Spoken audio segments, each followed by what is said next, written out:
یا نن د موږ او تاسو درس د تیشو دوپلر په هکله ده. تیشو دوپلر امیجینګ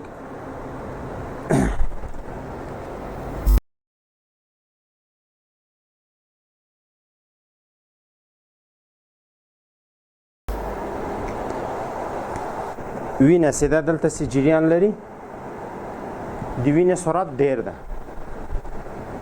د سرعت د حرکت کم ده، نو د وینې سرعت چې ډیري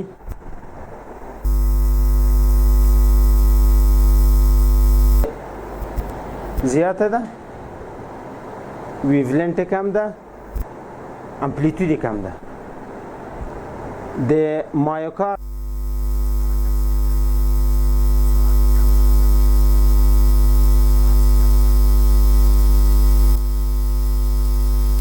د فریکونسي کمه ده. کوم انعکاسي امواج د قلب نه پروب خواته راځي تحلیل کیږي چې د دې فریکونسي ډیره ده که کمه ده، امپلیتود جګ ده که ټیټ ده. انعکاسات چې د ټیټ امپلیتود لري، دومره لږ امپلیتود لري، هغه په ماشین کې فلتر کیږي، هغه یعنی ډیلیټ کیږي، پاکیږي ترېنه.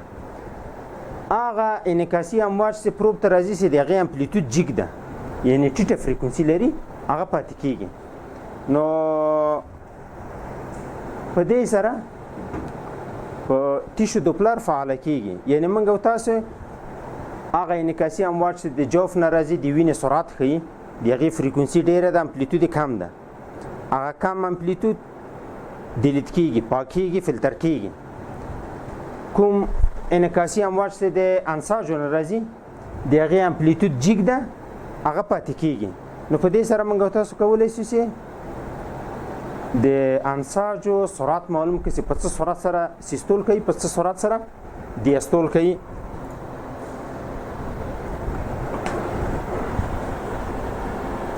په تیشو دوپلر کې موږ او تاسو کولی شي چې هم سیستالیک فنکشن معلوم کړو او هم دیستولیک فنکشن معلوم کړو. اوس که دلته موږ او تاسو وګورو دا د مایترال انولوس ده.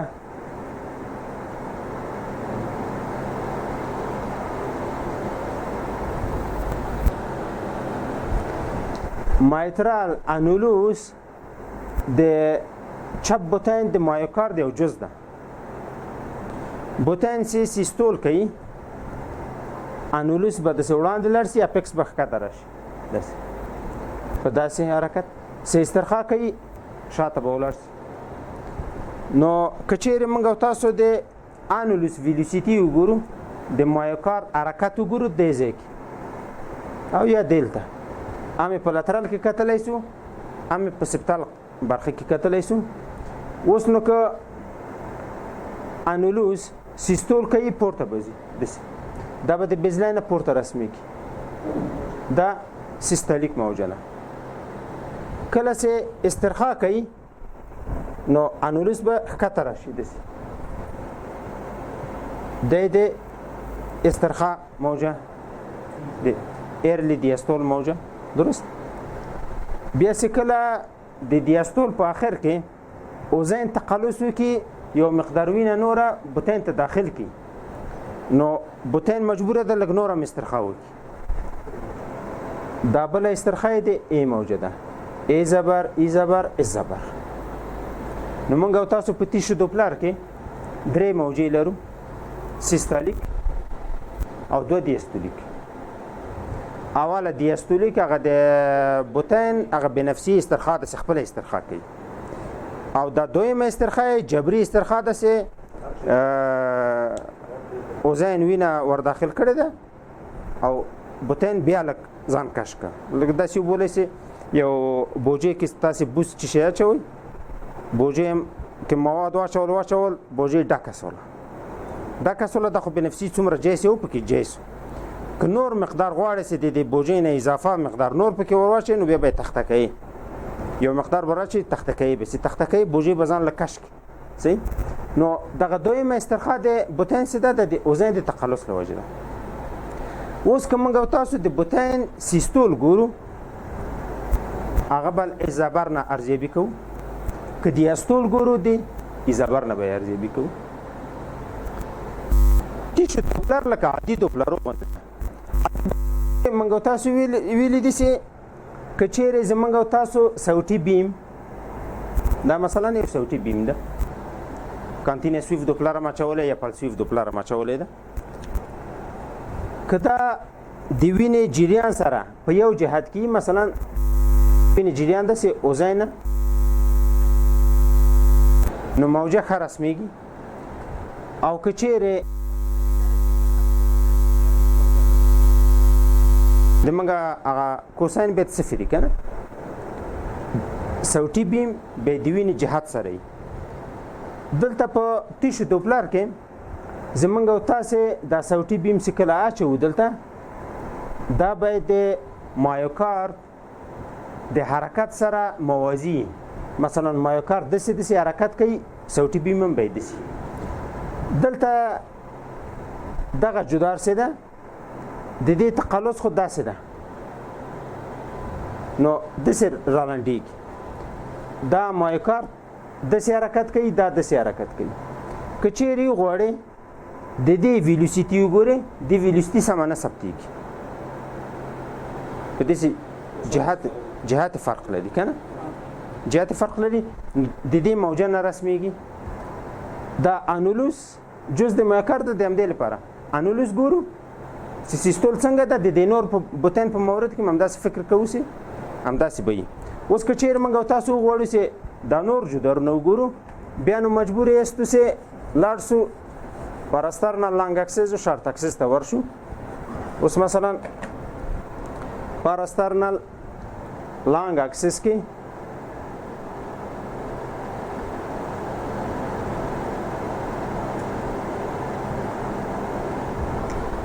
زمونږ او تاسې پروب دلته ده اوس که چیرې د دې سپتم حرکت ګورو موږ او تاسو په تیشو دوپلر کې پلسویف دوپلر سمپل والیم به دلته را خلاص کو دلته یې خلاص کو نو زمونږ او تاسې سپتم سیستول کوي داسې راځي د پروب نه لرې کېږي زمونږ او تاسې اس موجه به لاندې رسمه سي سی دیاستول کوي سپتم پروب خواته به نږدې سي شاته به ځي ای زبر او ای زبر د موږ او تاسو د بیزلاین نه پورته رسمي که چیرې پوستیرور وال وګورو موږ او تاسې پوستیرور وال کې مثلا سمپل والیم هم دغه سیګمنټ کې خلاص کړ موږ او تاسو د پوستیرور وال حرکت ګورو نو پوستیرور وال سیستول کوي پورته به ځي صحیح داسې سیستول کېږي نو ای زبر دلته پورته رسمیږي دیاستول یې داسې راځي د بیزلاین نه به ښکته رسم شي نو د هر سیګمنټ چې موږ او تاسو غواړو چې هغه ارزیابي کړو کوشش به وکړو چې دغه د موږ او تاسو صوتي بیم د هغې د حرکت سره یو څه موازي نو هغلته بیا موږ او تاسو کولی شو چې ښه ویلوسیټي تعین کړو نو د هر سیګمنټ لپاره ویلوسیټیګانې په یکو کې ساندر رنجونه لري د دې لپاره چې ځینې سیګمنټونو کې موږ او تاسو چې هر څه وکړو دا صوتي بیم موازي نه راځي دغه حرکت د مایوکارد څه ده نو موږ او تاسو مجبور یاست چې هغه تغییر کړو اوس نو که چیرې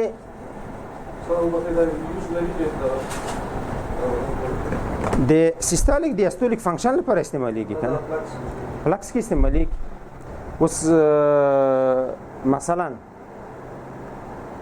یو ناروغ ده مایوکاردل انفارکشن لري یا اسکیمیا لري د ټول بوتین سیستول د بیله خبره ده چې ارزیابي کوي دلته یو سیګمنټ هایپوکینیزیا لري د دې سیګمنټ یوازې چې ته غواړې سیستول او دیاستول تعین کړې نو ته به مجبور یې پلسویف دوپلر به په دې سیګمنټ ږدې د دې تقلص او استرخاء د نور سیګمنټو سره بیا تفاوت کوي نو په تیشو دوپلر کې څه ده موږ او تاسو کولی شو چې ګلوبل فنکشن وګورو او یا سیګمنټل فنکشن وګورو ګلوبل فنکشن دا معنا سي ټول سیګمنټونه یو شانته حرکت لري یو سیګمنټ پکې انتخابو چې هغه رقم وو د نور سیګمنټو په مورد کې مماغه سوچ کوو که دغه سیستول خو وي ټول بوتین سیستول خده په دې ټول سیګمنټونه یو شانته حرکت لري او که دیاستول خو موږ دیاستول هم خده او که خراب هم موږ ټول بوتین دیاستول خراب ده خو په انفارکشن او اسکیمی کې بیا الته سیګمنټونه فرق لري یو سیګمنټ به حرکت لري یو به خراب حرکت لري د دې لپاره بیا موږ د هر سیګمنټ سیستول او دیاستول بیل بیل تعینو مثلا تیشو دوپلر هم فعال که بیا پلسویف دوپلر فعال کوو پلسویف دوپلر کې موږ تاسو دغه سیګمنټ ګورو سیستول څنګه ده اس موجه څنګه ده ای موجه څنګه ده دا سیګمنټ بیل ګورو دا بیل ګورو دا بیل ګورو دا بیل ګورو دا بیل ګورو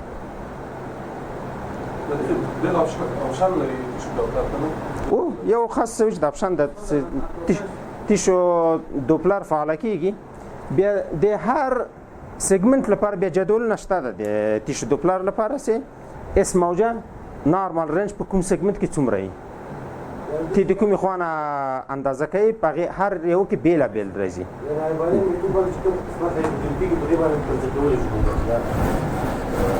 او هغه هایپوکینیزیا او اکینیزیا څه ده سیستالیک هغه خو چیرته سیسکیمی هم الته دیاستولیک ډیسفنکشن منځته راځي او هم سیستالیک ډیسفنکشن منځته راځي او بالکل بیا بل داسې موږ تاسو په تیشو دوپلر کې د سنکروني اسسمنت هم کولای شو مثلا موږ تاسو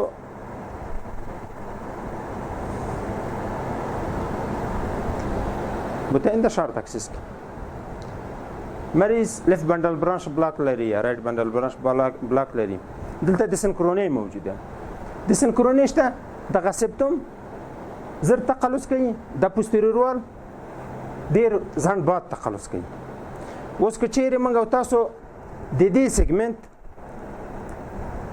ویلوسیټي په تیشو دوپلر کې بیل وګورو د دې بیل وګورو او دا بیا د ای سی جی سره مقایسه کو مثلا دلته موږ تاسو تیشو دوپلر موجه را روانه ده لکه دی غوندې کنه دلته ګوري د ای سی جی لاین شته ور سره اوس نو دغه موجه سي ده سیستالیک موجه ده د کیو د شروع نه تر سیستول شروع پورې یا د سیستول تر پیکا پورې کنه هر چیرې سي اندازه کوي دا ټایم ګوري چې څومره ټایم کې دا راغلی ده همدغه واټن بیا دلته په دې بل سیګمنټ کې ګوري چې په دې کې څنګه ده مثلا دلته دی وکړه دلته ای سی جی خط مثلا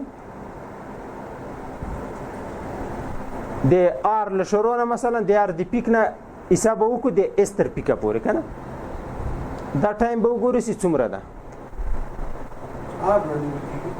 آر جنسي نشي کنه خو د یا د دا د آر نه ونیو بیا د بل مجبور سي د آر له پیک نه ونیسي کنه کدی کیو نه ونیو مجبور هغه هم د کیو نه نیسي خو آر جنسي نشي کنه مشکل نه ده خو آر د پیک نه لک اسانه راځي سي د آر پیک ونیو د اس پیک ونیو دا ټایم اندازه کوو چې څومره ده مثلا دا 60 ملي سکند دا 10 ملي سکند تفاوت راغی 10 ملي سکند د دې تقلص او د دې تقلص ترمنځ 10 ملي سکند تفاوت راغی کچېره د سنکروني موجوده یا هغه بیا ډیری دا ټایم به ډیری مثلا دلته به 60 ملي سکند دلته به 80 ملي سکند نورمال حالت کې یو 10 ملي سکند فرق لري دا له دې سره تفاوت کوي دا سیاره سي دي جنرالي تر هغه سي پوستیرور تر رسیږي وخت نسی کنه نو په تیشو دوپلر کې منګو تاسو کولای شئ چې ګلوبل سیستالیک فنکشن تعین کو مجموعي کټول یو شانته تقلص لري ګلوبل او ریجنال هم کولای شئ تعین کو د هر سیګمنټ هغه سیستالیک ټایم هم کولای شئ تعین کو ای سی جی خط ولري ای سی جی پچونه مریض ته تړلی هغه هم تعین کولای شي بیا د دغه لمخنه بیا د سنکروني سره تعین کولای شي اوس نو کچېره راشو د خو سیستالیک فنکشن نو صحیح دیاستولیک فنکشن تراسو او بخینو په سیستالیک فنکشن کې سه زمونږ او تاسو اس موجه څومره جیږي هغه عمره به سیستول کوي چې څومره اس موجه کوچنی کیږي هغومره به سیستالیک فنکشن خراب وي. په انولس ویلوسیټي کې چې موږ او تاسو د مایترال انولس ګورو هلته اس موجه باید د شپږو نه ډېرې 6 سانتي متره پر سکند باندې دې نه باید سیستالیک موجه د موږ او تاسو جګوي.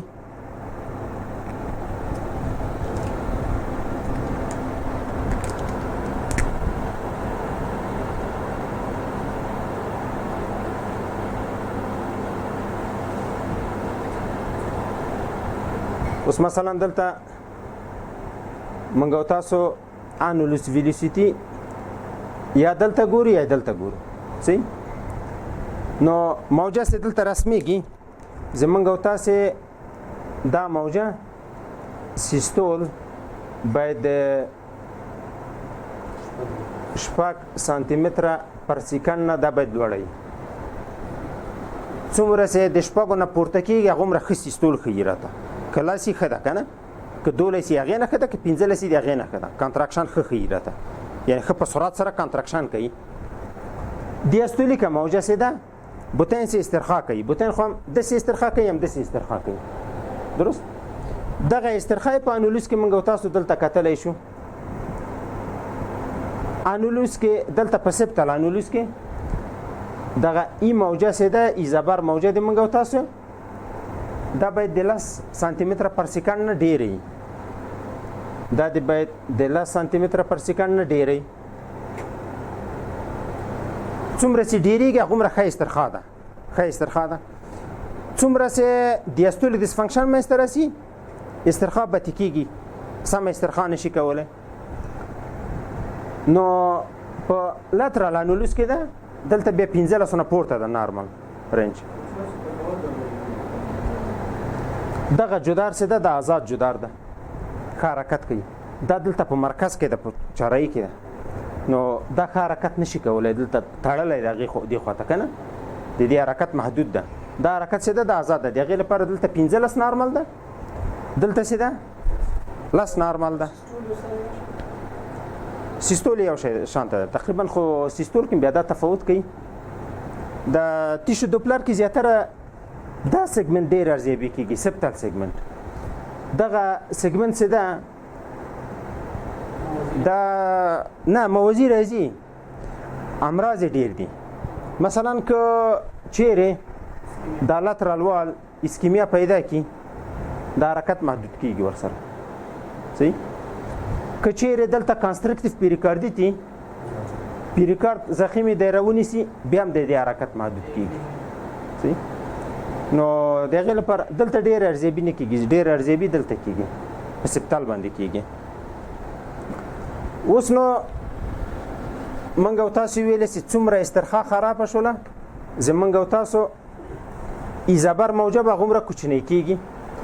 ایزابر موجه چې ده د موږ او تاسو دا تړلې ده په استرخاء پورې، هغه بنفسي استرخاء چې بوتین په خپله استرخاء کوي په هغې پورې تړلې ده. اوس راځو که چیرې موږ مریض دیاستولیک ډسفنکشن ولري، په پلسویف دوپلر کې، عادي پلسویف کې، تیشو دوپلر کې نه، په عادي پلسویف دوپلر کې موږ او تاسې نارمل موجه په میترال کې داسې لرو چې هغه د وینې جریان ښیي چې اوزای نه بوتین ته په څه سرعت سره وینه ځي.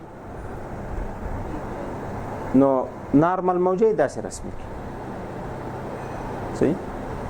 سیستولیک مثلا دی سیستولیک دی دیاستولیک. درست؟ د انولوس ویلوسیټي چې ده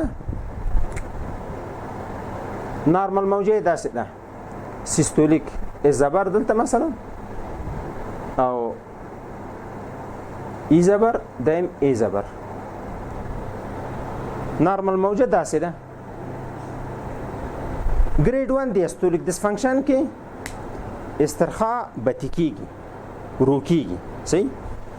استرخاء چې ورو شوله په مایترال انفلو کې چې د وینې جریان ګورو، هلته مثلا سیستول څه بوتین ډېر ورو ورو استرخاء کوي، وینه په خوا په سرعت سره تلله، اوس به ورو ورو لاړه شي. دا وینه جریان لري بوتین ته، بوتین کرار استرخاء کوي، ډېره ورو استرخاء کوي. دا وینه چې راځي دې ته بجې ورکوي، دا به ډېر وخت ونیسي. دا موجه سې رسمه شوله. اوس اوزین تقلص کوي، اوزین کې ډېره وینه پاتې ده، ټوله بوتین ته نه ده ورغلی. اوزین چې تقلص وکړي ډېر مقدار وینه بوتین ته ور داخلوي. نو زمونږ او تاسو ای کوچنی رسمیږي، ام جیګه رسمیږي. د ای ډیسیلریشن ټایم به زمونږ او تاسو اوږد دي. صحیح؟ ګریډ 1 دیاستولیک ډسفنکشن ده که نه؟ اوس نو که چیرې موږ او تاسو انولس ویلوسیټي وګورو، سیستول سره به غرض نه کوو، فکر وکړئ چې سیستول هماغه جوړ سیستول ده. صحیح؟ دیاستول کې به وغږېږو. دلته استرخاء بطي وله، نو د موږ او تاسې ایزبر به کوچنی شي د دې نه. صحیح؟ ای زبر څه ده؟ ای زبر تړلی په دې پورې ده چې د اوزین په سیستول کې څومره مقدار وینه بوتین ته را داخله شوله. لږ را داخله شوله، لږ استرخاء کوي بوتین. که وینه ډېره بوتین ته را داخله شوله، بوتین به ډېره استرخاء وکړي. اوس د پخوا په پرتله، د دې په پرتله دلته ډېره وینه را داخل شوې ده بوتین ته. نو زمونږ او تاسو ای زبر څه ده؟ هغه به جګ رسم شي. او آفرین، دا به جګ رسم شي. په دویم ګریډ دیاستولیک ډسفنکشن کې بوتین استرخاء نورم خرابېږي. دلته وزن نشي کولی ټوله وینه بوتین ته داخل کړي، نو یو مقدار وینه پاتې کېږي په وزن کې. کرا د وزن فشار لوړېږي. هر ځلې چې دیاستول راځي، دا وینه ټوله نه تخلیه کېږي بوتین کې، یو څه پاتې کېږي دلته، نو د وزن فشار جګېږي. وزن فشار چې جګ شه، یو وخت داسې کېږي چې دغه مایترال په زوره خلاصي د جګ فشار له وجې. بوتین خو استرخاء نشي کولی، خو استرخاء باندې چې شروع وکړله، لږ څه استرخاء وکړله، دلته وزن ډېر ډک ده، وینه مایترال په زور خلاصوي، وینه داخليږي بوتین ته. دلته فشار جګ ده، نو دا وینه به په سرعت لاړه شي بوتین ته، بیرته به راکمه شي. وزن چې تقلص کوي، دلته وینه ډېره ده، خو ټوله وینه بوتین ته نشي داخلولی، یو مقدار به داخل کی. زمونږ او تاسو ګریډ 2 دیاستولیک ډسفنکشن سیودو نارمالیزیشن ده، کاذب نورمال حالت ده. صحیح؟ لکه نورمال غوندې بیرته راځي، هغه د وزن د جګ فشار له وجې. په ټیشو دوپلر کې بیا داسې نه ده. ټیشو دوپلر کې چې موږ او تاسو وګورو، دا زمونږ او تاسو اس موجه استرخاء د ګریډ 1 نه دلته خرابه ده په ګریډ 2 کې. نو زمونږ او تاسو ایزابر باید کوچنی شي. نورم ایزابر مستقیما تړلی د مایوکارد په استرخاء پورې ده، دا خو د وینې جریان پورې تړلی ده. نو دلته د موږ او تاسو ایزابر څه ده؟ د دې نه کوچنی شي. ایزابر څه ده؟ نظر د ګریډ 1 ته کوچنی شه، تقریبا د هغه نورمال حالت ته راغی. صحیح؟ کرا شو دریم ګریډ دیاستولیک ډسفنکشن ته، او تقریبا نو داسې وبولسې مساوي غوندې شو. په زمونږ او تاسو ډېر تاکید په ایزابر باندې ده. دا ای خو د مایوکارد استرخاء نه ښیي که نه؟ استرخاء خو هغه داسې خپله بنفسي څومره استرخاء کولی شي، داسې طب جبران استرخاء ته مجبوروي، هغه خو بېله خبره ده که نه؟ ګریډ 3 دیاستولیک ډسفنکشن کې څه ده؟ د مایوکارد استرخاء نورم خرابېږي. صحیح؟ د اوزین فشار په ګریډ 3 کې جګ ده، د دویم ګریډ نه. په څلورم ګریډ کې د هغې نه پسې جګېږي. صحیح؟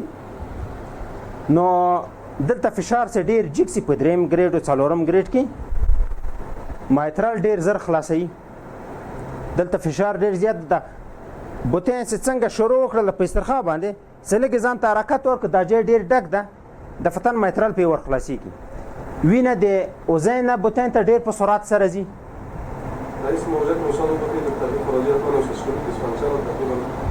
نه خو سیستولیک ډسفنکشن که موجود نه وي، موږ په هغې نه غږېږو، په دیاستولیک فنکشن باندې غږېږو. د اوزین بوتین ته ډیره په سرعت سره وینه ځي، دلته فشار ډیر جګ شوی ده. دا بوتین استرخاء نشي کولی، ډیره وینه نشي منلی. د دې فشار او دې فشار دواړه زر سره مساوي کیږي. داسې زر مساوي سو ای موجه زر سقوط کوي، ډیسلیریشن ټایم یې کمیږي. صحیح؟ نو د موږ او تاسو ای موجه ډیره جګه رسمه سره او ډیسلیریشن ټایم ډیر کم. اوس نو چې اوزین تقلص کوي، اوزین ډک د دې وینې نه، ټوله وینه خو نه ده تخلیه شوې. اوزین چې تقلص کوي بوتین کمپلینس نه لري، نور استرخاء نشي کولی که نه. ډیره لږ مقدار وینه بوتین ته داخلیږي، نوره نه داخلیږي. نو اوس که انولس ویلوسیټي موږ او تاسو یې وګورو، زموږ او تاسو سیستولیک ده، دیاستولیک څه ده. اوس په دریم ګریډ کې استرخاء خو خرابه ده د دویم ګریډ نه. نو ای زبر موجه د موږ او تاسو ده، دا به ډېره کوچنۍ رسمه سي. او اوزین چې تقلص کوي وینه نشي ور داخله، ډېره کمه ور داخلي، نو ای زبر به د هغې نه پسې کوچنی شي. صحیح؟ دا تغییرات دي د تیشو دوپلر او د مایترال انفلو. مایترال انفلو چې ده، دا فقط نظر دی ته چې څومره تفاوت د فشار ده د اوزین او بوتین ترمنځ، دا وینې جریان تغییر کوي، سرعت یې کمیږي زیاتیږي. صحیح؟ دا د حجم پورې تړلی ده، د اوزین په فشار پورې تړلی ده که نه. خو په تیشو دوپلر کې ایزابر چې ده مستقیما د مایوکارد استرخاء ښیي. نو تیشو دوپلر یو ښه اندیکاتور ده د مایوکاردل ریلیکزیشن لپاره. نظر دی ته چې موږ تاسو د مایترال انفلو وګورو. صحیح؟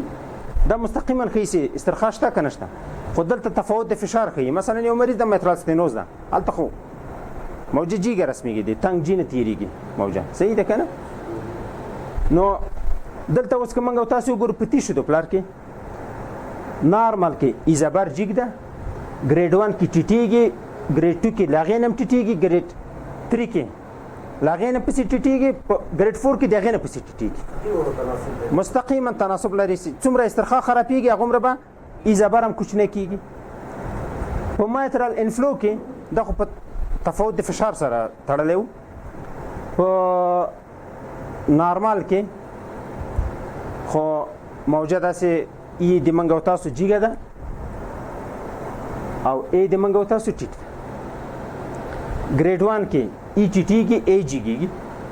په ګریډ 2 کې بېرته نورمال حالت ته راځي او ګریډ 3 کې ای د موږ او تاسو ډېر جیګ ده، ډیسلیریشن ټایم یې ټیټ ده. نو ګریډ 3 دیاستولیک ډسفنکشن کې د بوتین دیاستولیک پرشر څه ده، هغه ډېر جیګ ده. په دې چې بوتین خو استرخاء نشي کولی، لږ استرخاء چې وکړي هغه داسې د اوزین نه ډکېږي. نو حجم که پکې کم ده که ډېر ده، خو فشار یې ډېر جیګ ده، خو استرخاء یې نه ده کړې که نه. چې کله استرخاء وکړي بیا به فشار سقوط وکړي. دلته فشار ډېر جیګ ده. نو ای موجه د موږ تاسو ډېره جیګه رسمیږي. بوتین استرخاء نشي کولی، ای زبر د موږ تاسو ډېر ټیټ رسمیږي. موږ او تاسو که چیرې دغه ای تقسیم کو په ای زبر باندې، موږ او تاسو ته د لیفت ventricle دیاستولیک پرشر ښیي چې په انډ دیاستول کې دلته فشار څومره ده. نو موږ او تاسو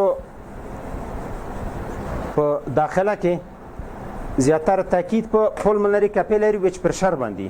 صحیح؟ نو په پولمنري کاپیلري ویچ پرشر کې ګورئ اوس دا مثلا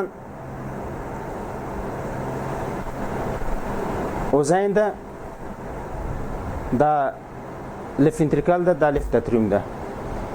دې ته پولمنري وین را داخلیږي. دا څو دانې پولمنري وینه دي او پولمنري وین وینول دي او دلته بیا خواته کاپیلرونه دي. صحیح ده؟ کاپیلرونه دي او دې خواته پولمنري آرتری ده صحیح ده د بوتین دیاستولیک فشار چې څومره لوړیږي په دیاستول کې د فشار مستقیما انعکاس کوي وزین ته نو دلته چې فشار جګو دلته به هم جګ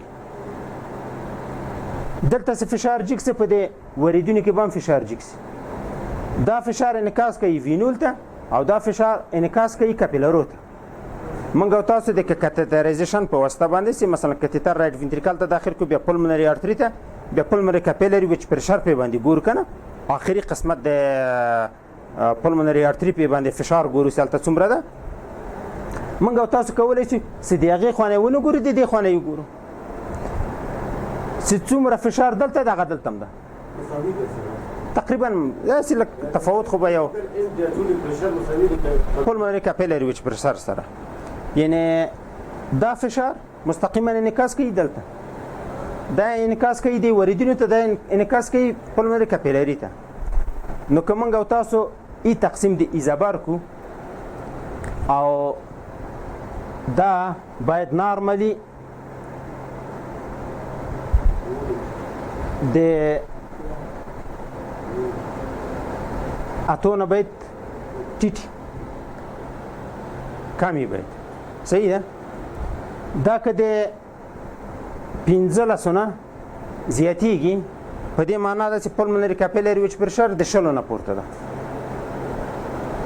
دا چې څومره زیاتیږي دا جګ پلمونری کاپیلری وچ پرشر کوي موږ تاسو ته یعنی د لیف وینټریکل جګ فشار کوي موږ تاسو ته نو د دې لپاره خو په داخله کې څه ده نو زیاتره په پلمونری کاپیلری وچ پرشر باندې تاکید کنه وکه پلمونری کاپیلری وچ پرشر جګو مریض ته مایات مو ورکوي په دې سي مطلب دا ده چې د لیف وینټریکل دیاستولیک فشار جګ ده پذیرش کم ده حالته کمپلینس کم ده نو مایات څه ورکوي مریض پلمونری ایدیم ته ځي صحیح نو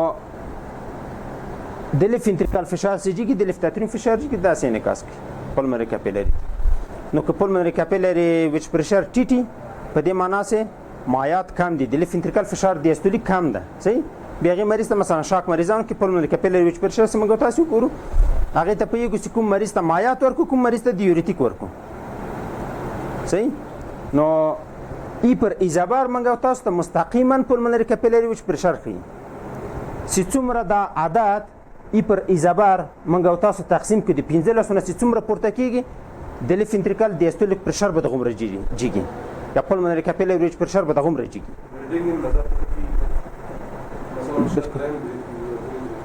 او کې دې شغم کې دې شخو ک اتو نه تر 15 دا هغه سرحدي حالت ده الته بیا منګو تاسو مجبور یې دلته پلمونری وین فلو ویلوسيټي وګورو څنګه څنګه ده التم ک پامي په دیاستولیک ډسفنکشن کې په دیاستولیک ډسفنکشن کې بیا پلمونری وین فلو ویلوسيټي هغه سیستولیک فارورډ فلو لرودله دیاستولیک فارورډ فلو دیاستولیک ریورسال وکنه نو د منګو تاسو دیاستولیک فارورډ فلو په جګ اوزینی فشار کې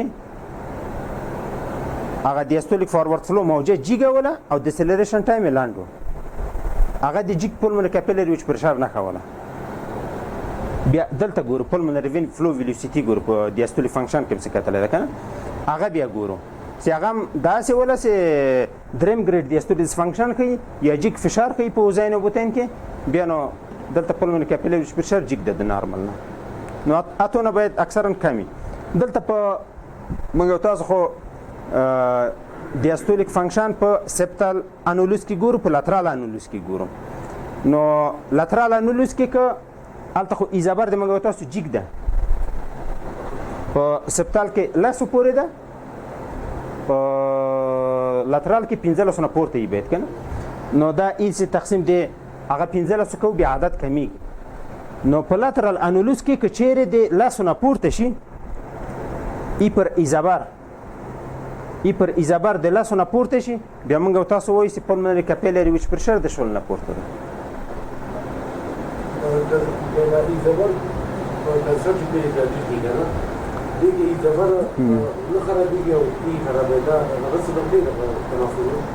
دا به سبا وغږیږو نن لکه چې لیکچر پوره کیږي په کنسترکټیو پیریکاردیت کې بیا خبره معکوسه کیږي هلته بې سببه پې باندې وغږېږو دا یو نزاکت لري سره تیشو دوپلر سره